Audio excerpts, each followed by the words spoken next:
Happy Tuesday. I am, for the very first time, trying to stream to 3 different platforms at the same time. And I'm not exactly sure how that's going to go, but we'll see. We'll see how it goes. So thank you for coming here on Dharma Talk. I haven't been here for a while, several weeks. I've been dealing with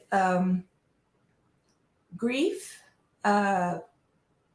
delayed grief, complex grief after my dad passed, and then all of the stuff that follows with wills and trusts and all of that stuff. So thank you for coming. Thank you for being patient with me. And I'll introduce myself for those of you who don't know me. I'm Rabia Ilahi. I'm a psychotherapist and an energy healer in Houston, Texas. And I decided to do a talk, Dharma Talk, because I felt it was really, really important that I share with you the things that I've learned professionally and personally and through life experience, and the privilege and opportunity I've had to have good information. And I want to share that with you so that you can have true information, because that is always my goal, is to share with you the truest information. And so because I'm doing this way new thing of both 2 different monitors, 2 different cameras, please forgive me if I miss a comment or a question. I will do my best to monitor both screens, but I'm human. I may mess up. Please feel free to DM or private message me, and I will answer whatever questions you have about the topic today. And so the topic of politics and mental health has been really, really close to my heart. And those of us in the mental health community have seen rates of mental health issues just continue to rise, over the last several years.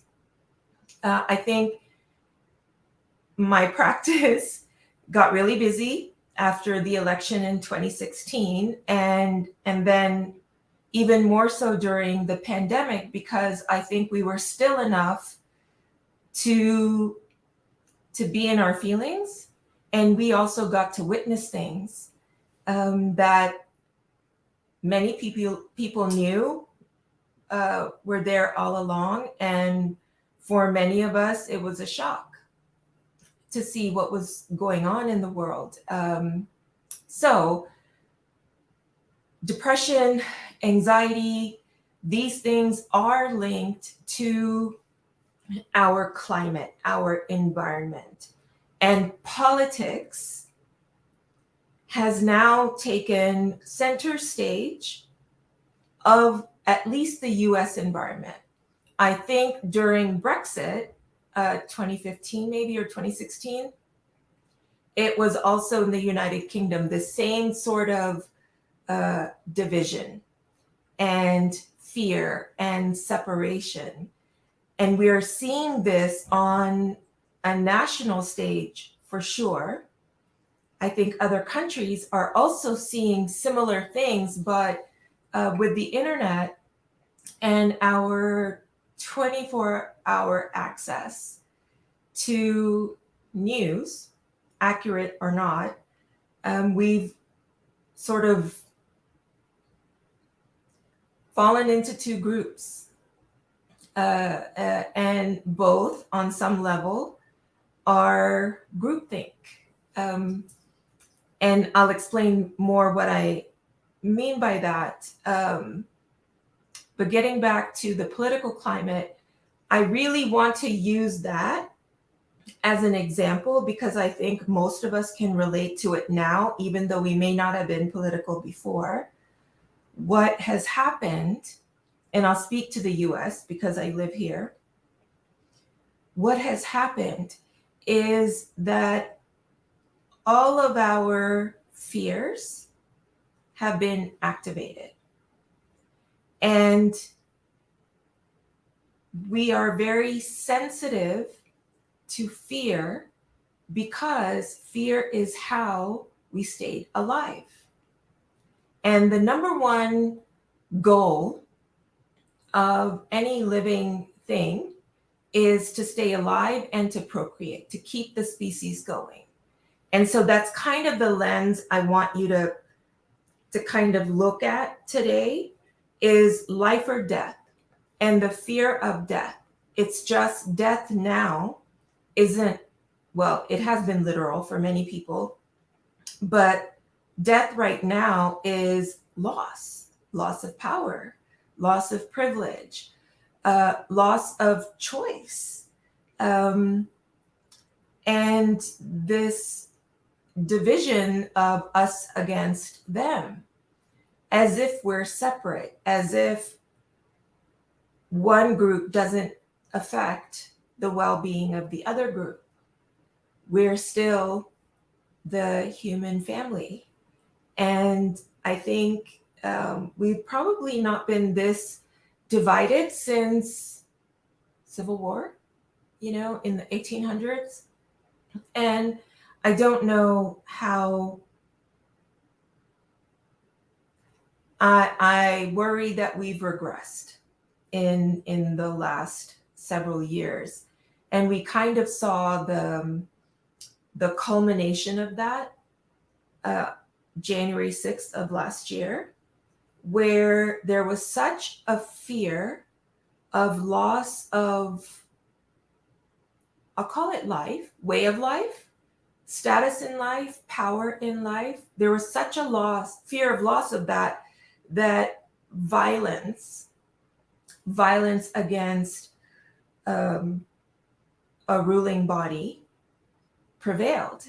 And I think there were good people caught up in that violence too, because as it turns out, we are tribal. Human beings are tribal by nature. We're herd animals. Being in a tribe or a group keeps us alive. We're safer in numbers. We can share resources in numbers, and the ability to work with others, to collaborate and share and work as a team. That is what has helped us adapt to all the other changes that go on in the world. Because again, I'll state, our goal is to stay alive. And we will do what we think is necessary to stay alive. It's just not lions and tigers anymore, or famine, except for the thousands of people, even in the US, who don't have enough food. So there is fear. There's a loss of that as well. So having said that, I want to tell you a little bit about how our brain processes fear. So the emotional part of the brain sends a signal to another part of the brain in the limbic system that says, uh-oh, danger, our life is at stake, we're gonna fight, we're gonna run away, or we're gonna freeze. Any one of those things keeps us alive. And hormones, we produce cortisol and adrenaline, and that kind of powers us, amongst other hormones, powers us to do what we need to stay alive. So that's our biological basis. The other part is that love, the part that we need to connect and collaborate and work with each other, which ends up in life, extended life, more life. Love has hormones that regulate the fear hormones once the threat is over.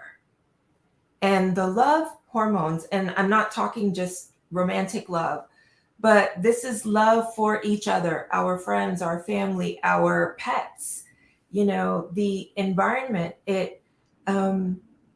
We're wired for that. We need love to balance the fear. We're just in a constant state of fear now. And we don't even realize that the stress that comes up with increased levels of adrenaline and cortisol and what we do to deal with those things, overeating, oversleeping, maybe over self-medicating, getting into anger, violence. Those methods are our current way of dealing with fear of death. So I want to speak to that a little bit, because we're not running from lions and tigers. We seem to be running from each other. And that goes against our wiring for love and connection. And love and connection are the emotions that give meaning and purpose to our life. They're the meat of our life. Hi, Jacob. They're the meat of our life. And that's how we thrive. So I want you to look at what's going on in the world and in your life personally,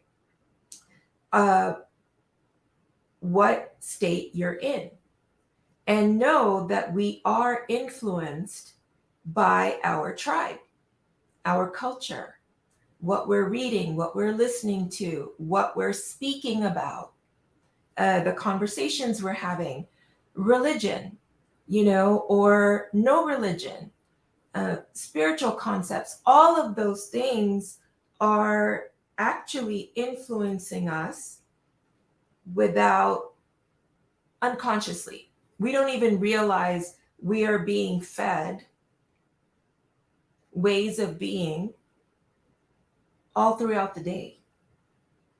All throughout the day, every single day. And what I want to make sure that you know is that you actually can choose how you want to feel and move through the world. You can choose how you behave when you feel something. So when there's fear, knowing that the part of the brain that's triggered is ancient, it's what's kept us alive. That's not the kind of fear, although we're still reacting to it in that way.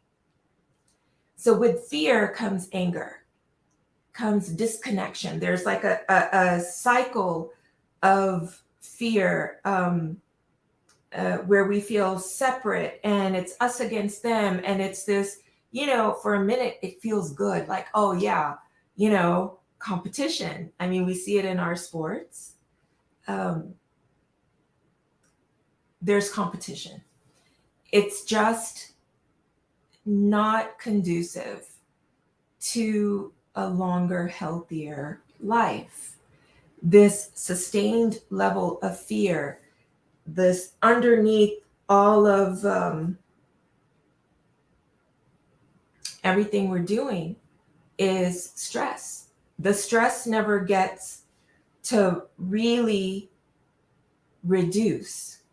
And we don't even realize how stressed we are because it's just the way of being. It's also the way society is set up because stress keeps our noses to the ground. We work hard, or we spend money, or we do something that benefits the way the system is set up. And I'm going to try to be as neutral as I can be today because I think you deserve to think for yourself. You have the right to do that. You have the right to choose how you want to feel, what you want to believe. And I don't want to get in the way of that. However, I have to let you know the consequences of choosing to live in a constant state of fear and stress and not practicing at least once in the day, moving from that state to a state of calm and peace. And I know it can sound lofty. Peace, love, calm, Zen. There are biological reasons why we live longer when we practice peace. We live longer, we are healthier, our immune system is better. We recover from colds and illnesses better when we have a positive, optimistic state of being. And when I say that, I don't want to discount the reality of lack of choice, lack of opportunity, lack of resources, lack of safety. There are millions of Americans that don't have the same access, the same safety, and the same opportunity. And if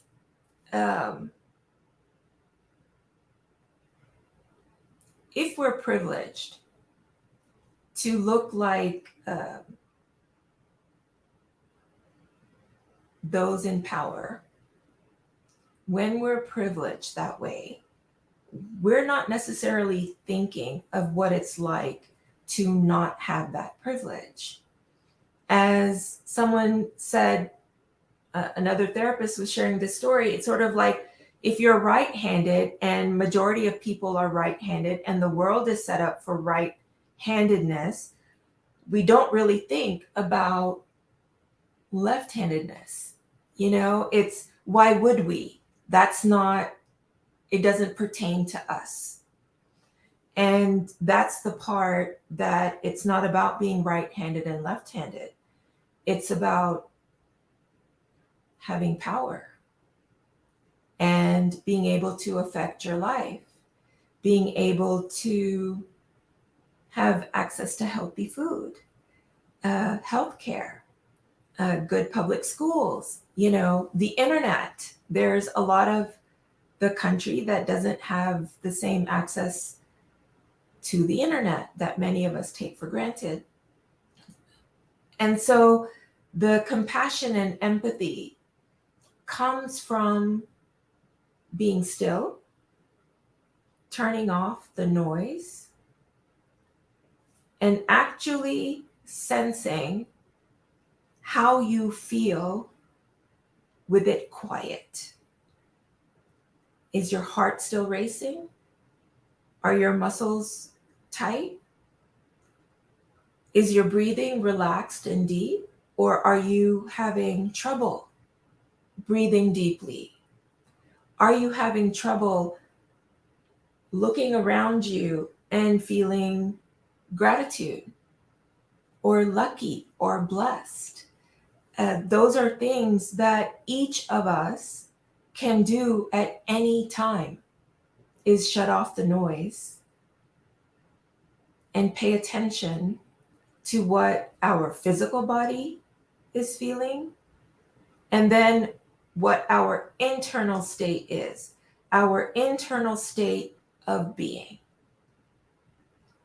Relaxed, open, constricted, closed. Ask yourself, you can do that right now if you want to. Close your eyes. Go inside. I know it's not quiet because I'm talking. Go inside.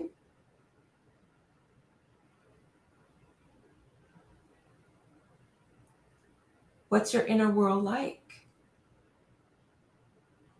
You can share with me if you're on Instagram, on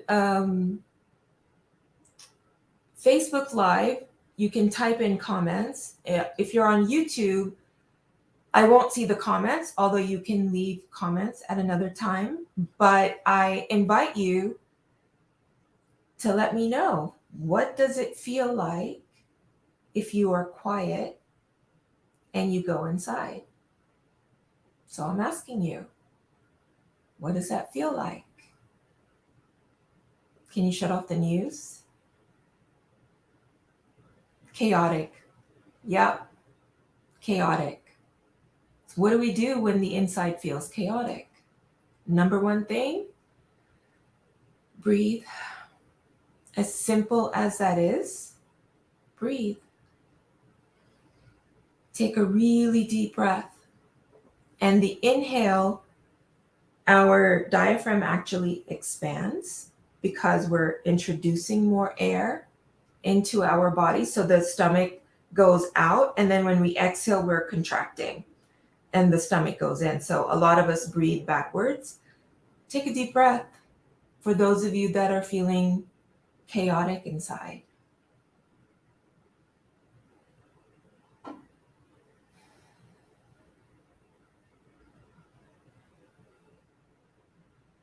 What's that like?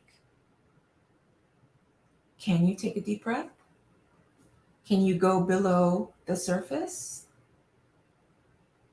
I see. Yes.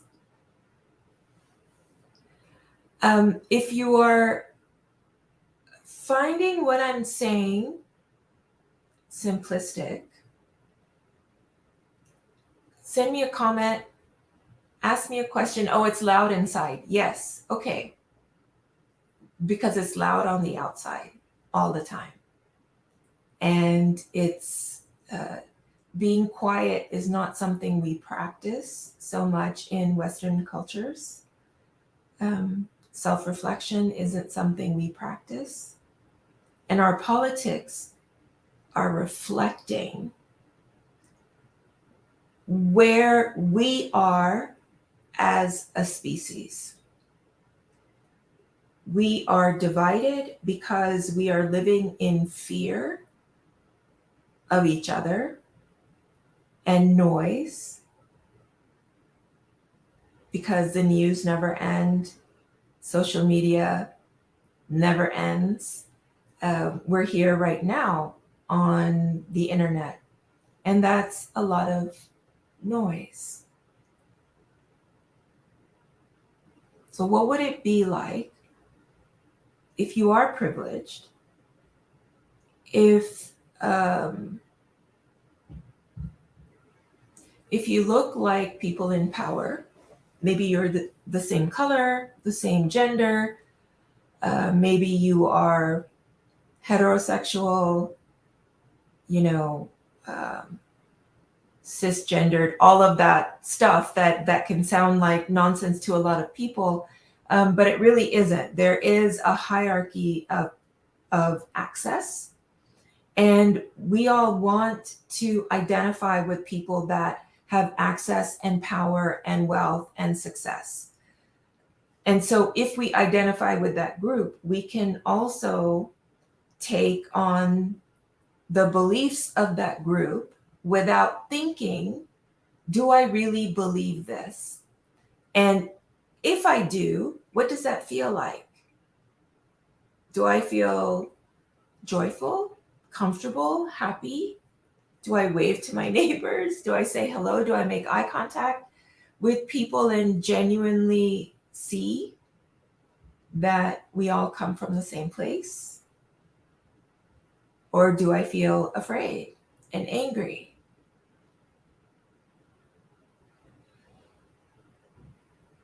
You get to ask yourself that. I will tell you, the last few years have been incredibly scary for those of us who don't look like people in power. If we're immigrants, brown or black,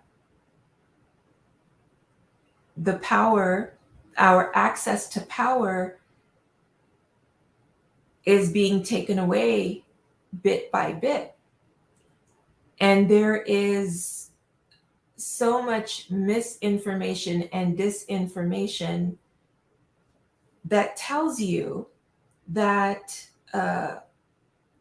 we're coming to get you, the immigrants, the brown and black people, you know? And I'm not saying this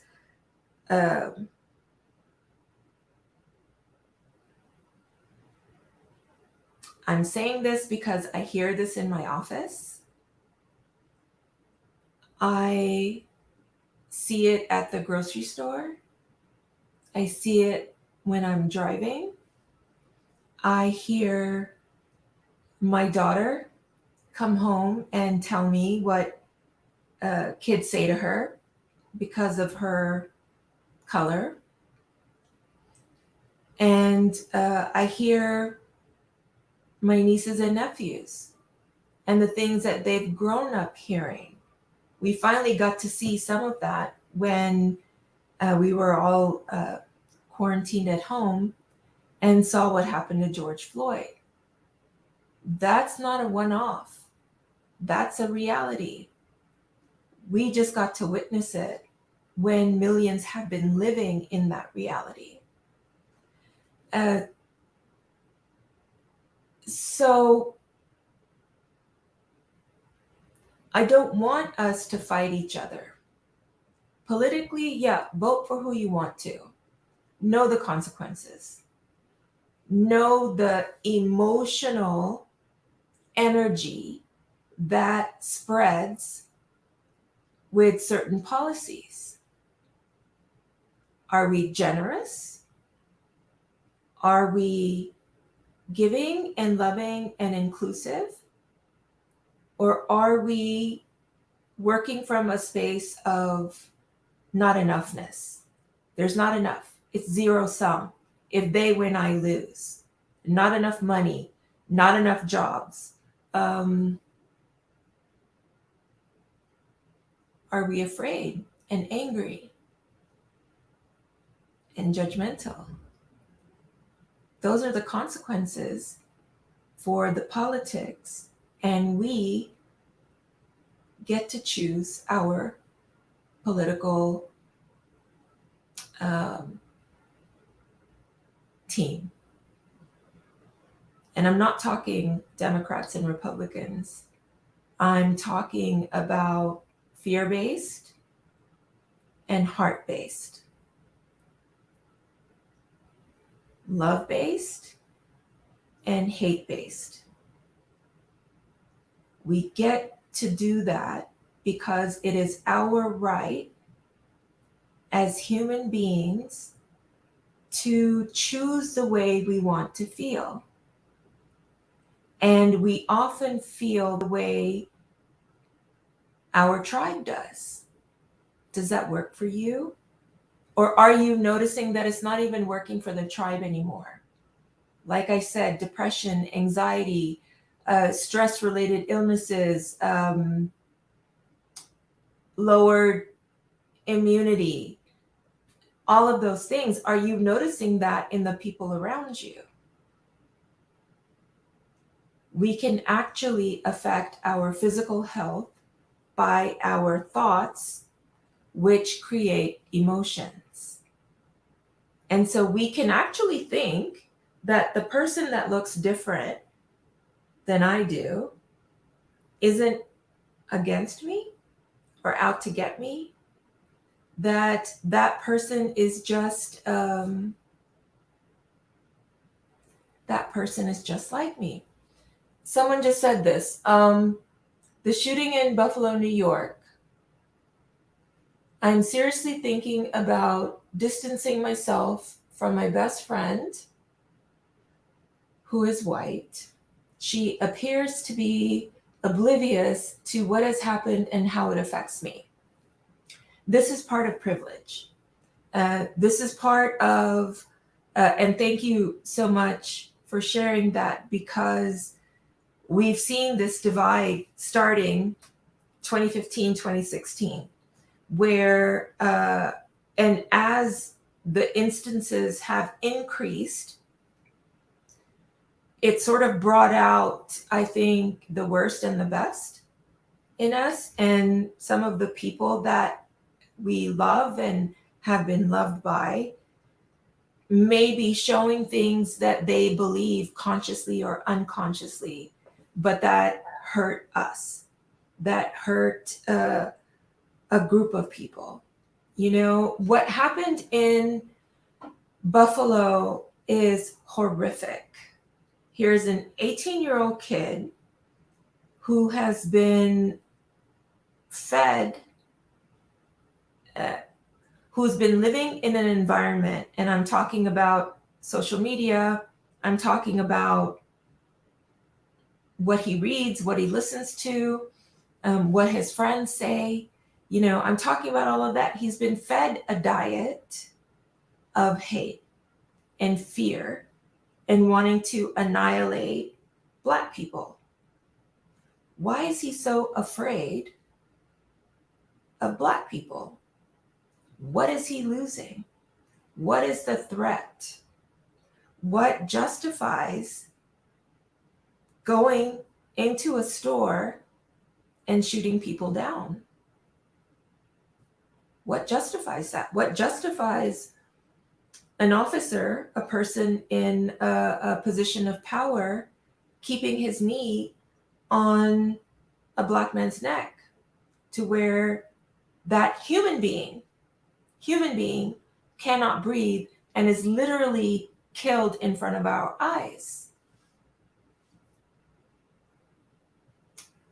I don't, the comment is, I don't think it was fear he felt. Underneath hatred is fear. I am losing something if those people get something. Black people are,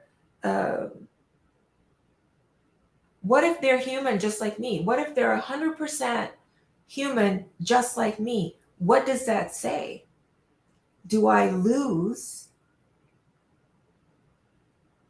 Will I die if Black people have the same rights as I do? You know, or do I believe that if they do, if we share power and privilege and access, does that mean I die?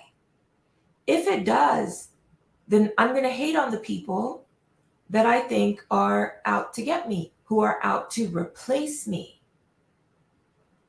That is hatred. Underneath the hatred is the fear of death, of being replaced. So I say that because I want you to keep looking at things through the lens of life or death. And death no longer is just like a physical death. It's a death of power. It's a death of access and privilege and the right to make decisions for other people, the right to bully, you know.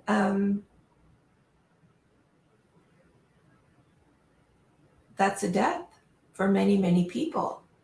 It's life for many more people, but it is death for people who are afraid they are being replaced. Yes, the right to control, right? If I control you, you won't replace me. If I control what you do with your body, you're not really a full human being. And I know the right to choose, and then denying the right to choose is a very divisive topic that is being played out, because it, like racism, falls into sexism and privilege. And I was thinking the other day, what if the people who are making those laws, right, feels insecurity? Yes, insecurity is fear. I'm not enough. I'm not good enough. Someone is better than me. Someone is coming for me. On the choice thing, what if the people who are deciding what you can do say, you know what? Cows are spirits. They have a right. They are a living, sentient being. And you are no longer allowed to eat beef. Not allowed. It's against the law. In fact, if you do, you will be punished because it is morally wrong. And look, there are people that believe killing any animal or eating any part of an animal or drinking animal protein, any of that is actually immoral. They just don't tell you that you have to do that. And so this is where, as human beings, to get to choose, as long as you're not infringing on someone else's rights, right? Because if we make a law against eating beef, killing cows, then we are infringing on other people who don't have the same beliefs. We are infringing on their rights, what they do at home, the food they put in their bodies. And so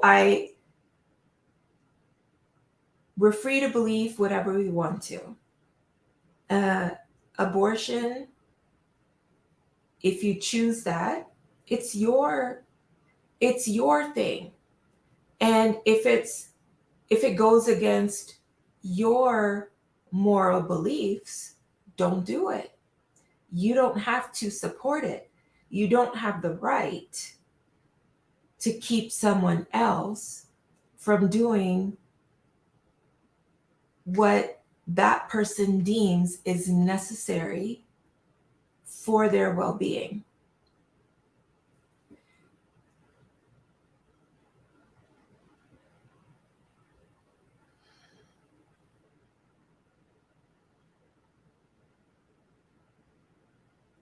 In 2020, the American Medical Association determined that racism is a public health issue. Public health. Why?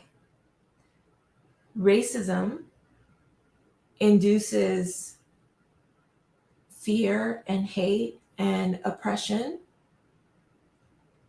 and economics. Racism upsets our longevity. It upsets our quality of life. It makes us more likely to be sick and not recover or have other autoimmune issues because of what racism feels like, if you're practicing it or if you're receiving it. It is a public health issue determined by the American Medical Association 2 years ago. Sexism falls in that.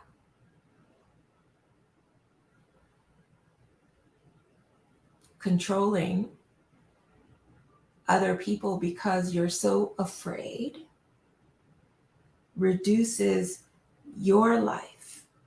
It reduces the quality of your life. So maybe we don't do this for the good of the world. Maybe we do it just for our own health. I'm going to exercise, cardio, lift weights. I'm going to pray, meditate. These things are good for me. So is practicing compassion. Feeling love is just as healthy, if not more so, than exercise, prayer, meditation, eating well. It increases our lifespan and the quality of our life and the way we treat each other, which affects the way the world is.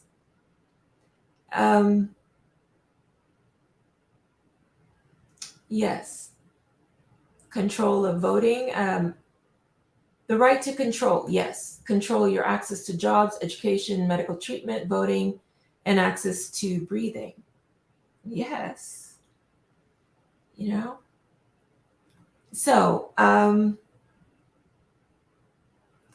hope you heard something today that may make you think in a more loving way.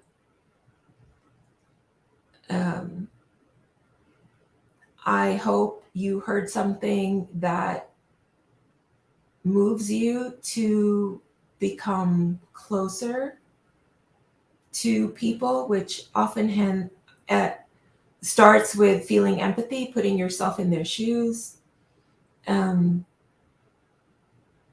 to accepting that there is power and privilege in what you look like, what gender you are, how much money you have, your height.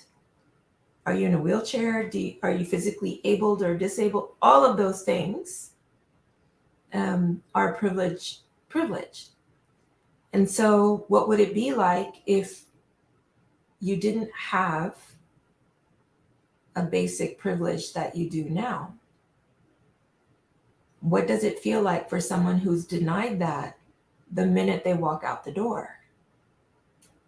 Because they don't pass,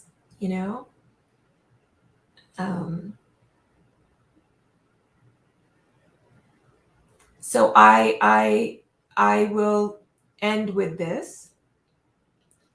I will end with telling you that we really are one and the same.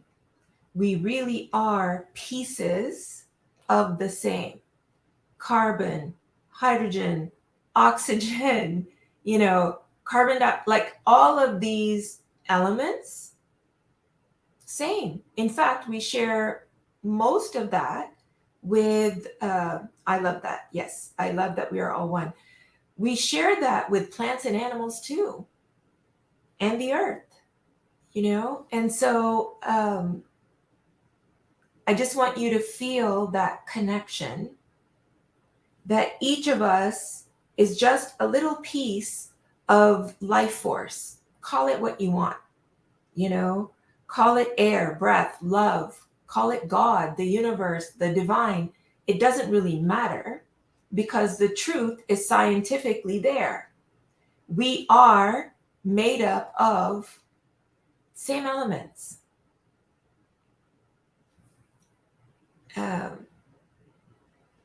We're not alone and we're not separate. And we're miracles and we matter. And even if the world doesn't believe that you matter, I want you to believe that you matter and that you are a miracle, a 1 in 400 trillion miracle. So, having said this,